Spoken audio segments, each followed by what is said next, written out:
ابن قیم جو ابن تیمیہ کا شاگرد ہے، اس نے جلاء الافہام نامی کتاب میں سیدنا ابو درداء رضی اللہ تعالی عنہ سے حدیث نقل کی۔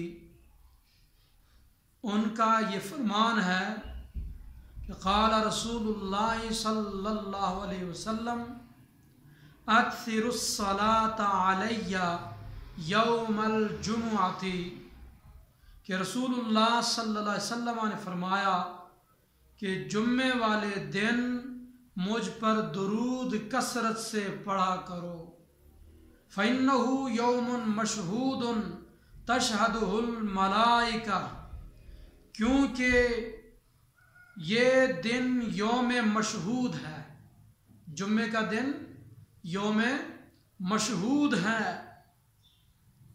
اس دن فرشتے حاضر ہوتے ہیں۔ لیس من عبد یصلی علی، جو بندہ بھی مجھ پر درود پڑھتا ہے، بلغنی صوتہ،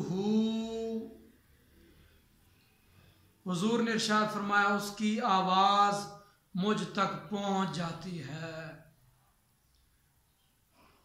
اور آگے فرمایا حیث کان، وہ بندہ جہاں کہیں بھی ہو، دنیا کے جس کونے میں بھی ہو، فرمایا بلغنی صوتہ، اس کی آواز مجھ تک پہنچ جاتی ہے۔ اور آگے ارشاد فرمایا، ابو درداء فرماتے ہیں قلنا وبعد وفاتک، ہم نے عرض کی یا رسول اللہ جب آپ کی وفات مبارک ہو جائے، دنیا سے آپ تشریف لے جائیں گے، تب بھی آپ تک ہمارے درود کی آواز پہنچے گی جہاں کہیں بھی ہم ہوں؟ تو نبی علیہ السلام نے فرمایا ہاں وبعد وفاتی، میری وفات کے بعد بھی